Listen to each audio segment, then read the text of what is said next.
Bună, dragilor! Bine ați venit la Arbaela! În acest tutorial am să fac o statuie din sârmă, folie de aluminiu, material textil, vopsele acrilice, o sticlă de plastic și pastă de porțelan rece. Rețeta de porțelan rece eu o fac din o măsură de aracet, 2 măsuri de amidon de porumb, 2 lingurițe ulei Baby Johnson, 2 lingurițe suc de lămâie și o linguriță de oțet. Le amestecăm pe toate până devine o pastă omogenă. Dacă pasta este subțire, mai adăugăm amidon.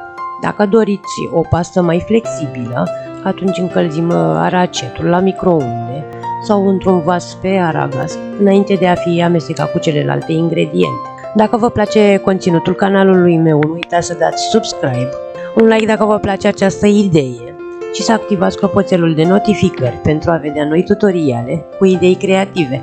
Vă doresc o vizionare plăcută!